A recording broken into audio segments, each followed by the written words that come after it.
ladies and gentlemen. This is Dr. Vahita, Assistant Professor of English from ST Hindu College.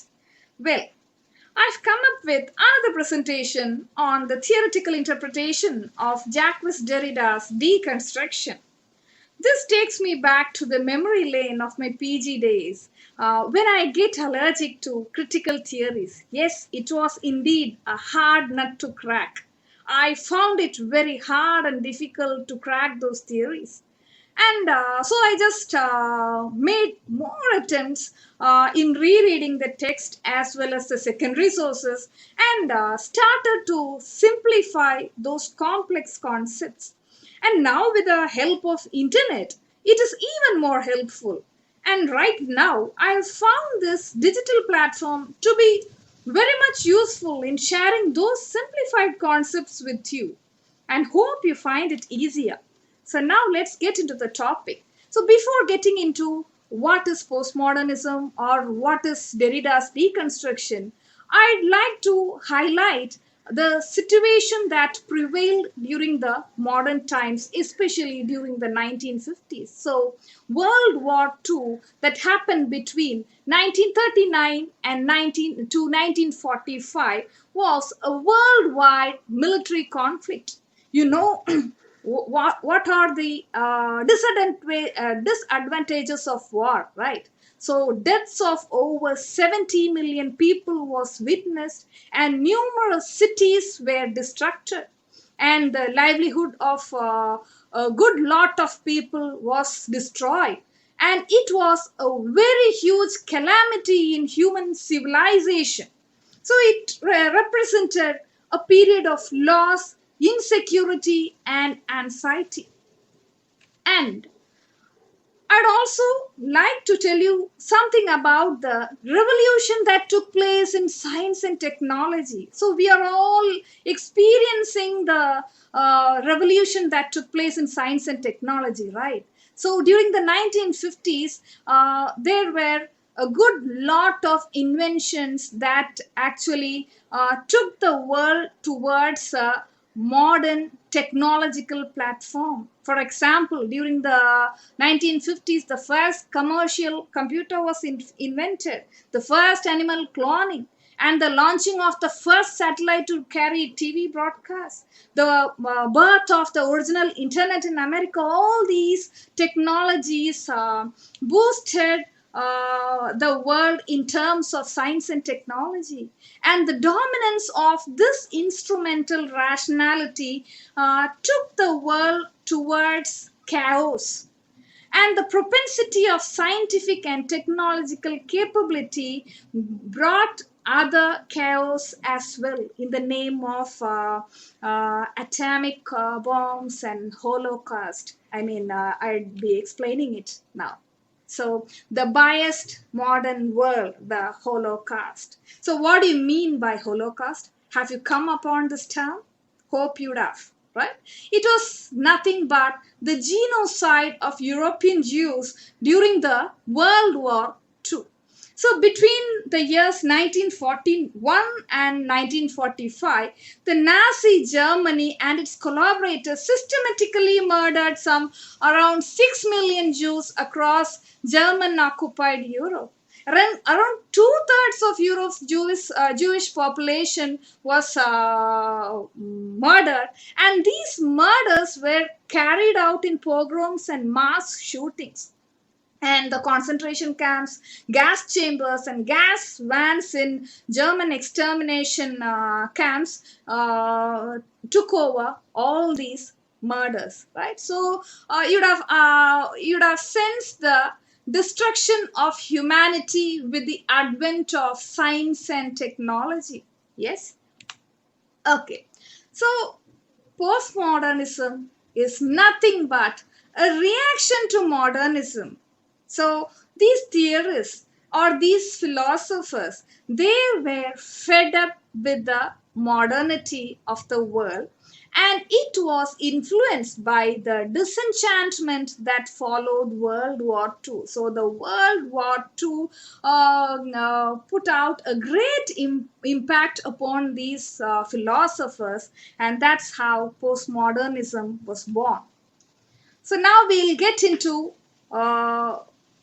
know about Jacques Derrida, right? So he is a French philosopher. He was a French philosopher, and he was known as the father of deconstructionism, and he gave a major contribution to postmodernism, and he was best known for developing a form of semiotic or textual analysis called as deconstruction. That's what we are going to learn today. Yeah.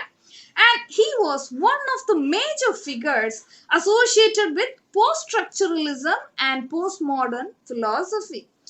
And he contributed to the understanding of deeply hidden philosophical assumptions and bigotries that were found in Western culture. He was completely against that, against the philosophical assumptions and bigotries that were prevalent in Western culture and imperialism.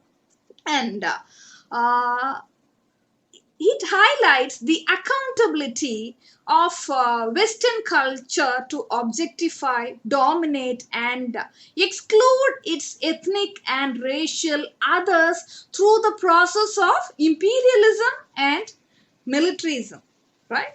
And he was actually, Derrida was completely fed up by the highly efficient technologies of war and genocide, especially these techniques of atomic bombs and Holocaust. He was completely against it. He was fed up because of these technological advancements that bombarded the people. And he was against rationalism and the claims of reasons, as that had resulted in totalitarian arrogance. So he detested or hated this totalitarian arrogance. Okay, so now what is actually Derrida's deconstruction? Any idea? So deconstruction was originated by the philosopher Jacques Derrida, and it was nothing but a literary analysis found in his work of grammatology. And it is a philosophical theory of textual criticism, and it is an approach to understand the relationship between the text and its meanings. Yeah, got it? So it actually emphasizes the dominance of one particular way of thinking over others, and it completely denies the idea of fixed meaning. So when you take up a text, you shouldn't go up in a single perspective. You should think more than that. So if you reread again and again, you will get more meanings instead of that so-called fixed privileged meaning. You will derive more meanings and interpretations when you read it again and again in different perspectives. That's what we call as deconstructing a text. So while deconstructing a text, the existence of the binary destabilizing previously fixed categories of understanding will definitely be exposed. So deconstruction is defined as a way of analyzing literature that assumes that text cannot have a fixed meaning. Remember this. I'm telling you again and again. A text cannot have a fixed meaning. This is the sole concept of deconstruction. So a text exists within a system of differences. You just can't concentrate or find a single meaning. That is quite impossible. A text will never have a fixed meaning. Understand this. So text exists within a system of differences. So what do you mean by this phenomenon of difference, as Derrida puts it? This is the basis of deconstruction. So what do you mean by difference? Meaning cannot be regarded as static or fixed. So the meaning of a text can never be static or fixed. That is what we mean by Derrida's concept of difference. So now, when we look up into the writings of Derrida, does he sound a difficult writer? Yes, Derrida is a difficult writer. For many of his writings are incomprehensible. It's quite difficult to understand the writings of Derrida. So some people blame themselves for not understanding him, right? Others blame Derrida himself. So Derrida is quite a difficult writer. So what is deconstruction against? So deconstruction is against traditional assumptions, right? So deconstruction questions certainty, identity, and truth. So you just can't be too certain that the text conveys only this fixed meaning. You can't tell that. And it asserts that text cannot have a fixed, privileged single meaning. Every text has a different meaning each time. So each time you read a book, you will come up with new ideas and new meanings. That's what deconstruction conveys.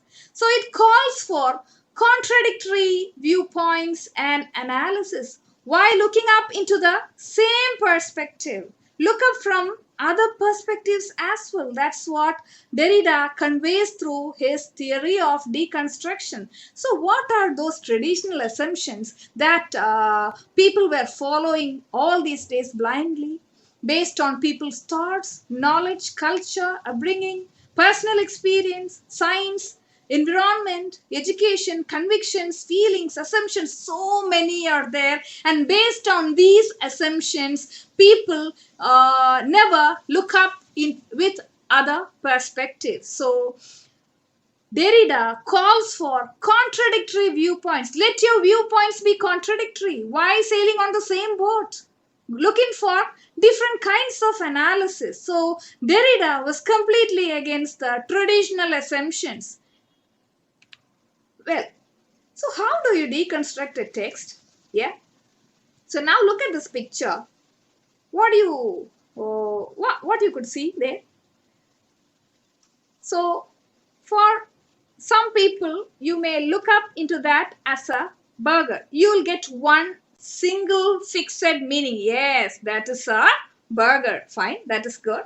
But when you look up into various other perspectives, you could find a bun at the top, another bun at the bottom. Yeah, an egg is there, onion springs are there, cheese is there, lettuce is there, tomato is there, right? So you can get in various other perspectives. You get various other meanings, right? So if you call it a burger, fine, it is a burger, but what makes the burger? That's more important, right? So if you want to deconstruct a text, you have to read a novel at least twice. 20 years apart, that doesn't mean that you have to wait for 20 years to deconstruct a text. So you just have to see how it has a different meaning each time, right? So a first reading can never help you in deconstructing a text. Read again and again, yeah? Read it again and again to dig out new meanings. A text will offer you more number of meanings every time you read. And you have to read it again. That's it. So the very first reading can never help you out. Okay. So anything conventional, do check it out. Yeah.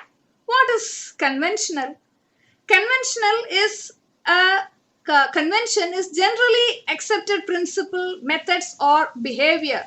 A fixed kind of method. Oh, this is our principle. These are our methods. We won't look it otherwise. This is the fixed behavior. So this is what we call as conventional, being conventional.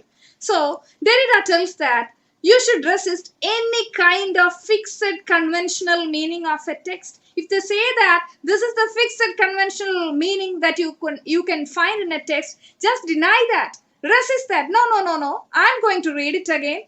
See, I'm going to get more meanings out of this particular text. You should be like that. You should resist any kind of fixed meanings of a text. You should also see that if any minority perspective of a text is left untouched, expose them. For example, if it is a novel concerning the culture of the white people, and if you find hints of slavery running here and there, and it is not much exposed. You have to read it, and even if it is a simple part, you must be able to expose that slavery persisted in the white communities, and you must show how the slaves were exploited. This is a little example. And imagine the difference if the text is narrated by a character who bears a minority identity. For example, in that very same text you're reading, I told you it highlights the culture of the white people, and you could find here now and then you can find black slavery being black slaves being exploited. You can just imagine. So what it would be like a black slave narrating the entire incident. You should think like that. You should think the other way. And you must also see if any tradition is openly scorned. You can look it into in such a way whether the community or any tradition or culture of the black people are openly scorned. Are they brought out in a demeaning way? You should have a look into it. This is how you deconstruct a text. Any ideology discriminated? Do check it out. Yes, so while reading a text, you must make sure whether the author has supported any kind of an particular ideology in the text. If he is a white author, has he highlighted the hierarchical ideologies of the white people? And find whether any other ideology of the minority community is marked or discriminated against. For example, if he is a white author, is he bringing up any kind of mockery over the Arabs there? What kind of an idea has he over the Arabs and his lifestyle? Is there any hint about the lifestyle of the Arabs there? So you can find it out. So you must also analyze, does the text take its stand on Western imperialism? So does the author take any side on Western imperialism? Yeah, does he do that? You have to note it down. Or is it trying to reinforce the imperialist position? Is the writer reinforcing or bringing out the same old standards of imperialist tradition over here? Have a look for it. Or does the text hints anything hierarchic? Hierarchic in the sense, okay, I'm the boss, the others are subordinate, right? Is he bringing up anything like that? Or is the text telling you something like that? Note it down, right? So if it contains anything of racism stuff or any kind of a prejudice over a particular community or society, or if you are able to note down any kind of a discrimination over a particular community, note it down. See if the text is hierarchic. Right? So these are the ways you can deconstruct a text. Instead of looking up in the angle of a particular imperialistic Western traditional standard, just broaden your view.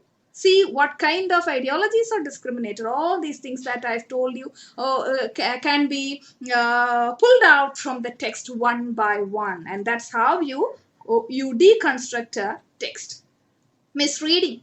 Don't worry. So you may, while reading, you may find your reading to be misreading. So your own reading, I mean misreading, and the ideas gained are meaningful just like the author's interpretation of his own work. So you may feel low sometimes. Say what I'm reading, I'm finding something else apart from the text. And you may think that you are misreading, and you may feel low about that. And remember something. So your reading or misreading or the ideas that you have gained from those misreadings are meaningful just like the author's interpretation of his own work. So do not give way to authoritative explanation. The text may lead you towards an authoritative explanation. Okay, this is the way the world is. We are superior. If the text tells you that, you'll have to deconstruct it. Right? And hold on to ambiguity and playfulness. There's nothing wrong. And your interpretation can even be strange, funny, disturbing, and paradoxical. Nothing wrong, I say, right? So Derrida tells that your interpretation can be strange, funny, disturbing, paradoxical, and something very, very strange. And Derrida conveys that this is quite common in deconstructing. Nothing wrong in it. Stop linear reading. So, what do you mean by linear reading? A normal kind of reading. From the beginning to the end, one single reading without any disturbances. But what Derrida tells is you can skim the text backward. You can even skip certain passages, and you can read particular during your second or third reading. You can read particular phrases or sentences and concentrate on that if you are able to derive more patterns and interpretations from that particular part. So deconstruction repels the idea of a conventional forward formula. So Derrida tells that you just don't want to go in a fixed forward way. You can go either this way or that way as you like. In case you are able to interpret more meanings, any way that you go would be better. Either you can skim the text backward. You can even skip certain paragraphs or pages if you don't want. You can read particular phrases or sentences, whatever it is. There is nothing wrong, he says. So deconstruction instead promotes a non-linear fashion of reading. Right? Got it? Okay. So no to Western cultural binaries. So Western culture usually plays a very huge part in power politics through a resilient structure of cultural binaries. Yeah.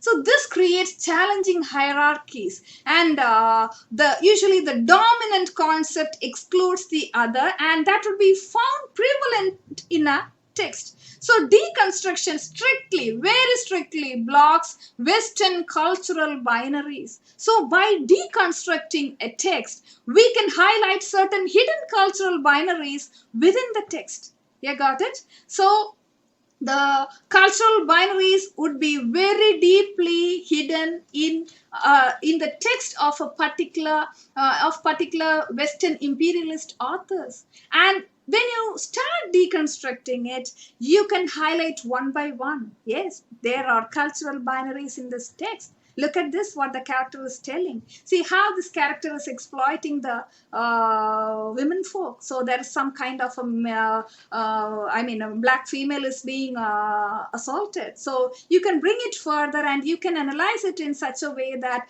the blacks are being subordinated there. So this is how deconstruction puts an end to Western cultural binaries. So what are binary opposites? So one would be exposed as being dominant, and the other would be segregated. So it can be in the form of good versus evil, black versus white, boy versus girl, peace versus war, civilized versus savage, democracy versus dictatorship, first world versus third world. So it goes on, right? So these are certain examples of binary opposites, right? Okay. So it is up to you to absorb different meanings. Yes. So you have to change your perspective if you want to deconstruct the text and assume more meanings. If you want to absorb more different meanings, you have to change your perspective. You have to decode different meanings. Do not ever depend on a single fixed perspective. You can even deconstruct movies, advertisements, political speeches, and other things, right? So a deconstruct text or art can be confusing. It can be ambiguous. It can be paradoxical, or even it can be disordered. But remember, it will be deconstructed with multiple meanings, right? So that is very important when it comes to deconstruction.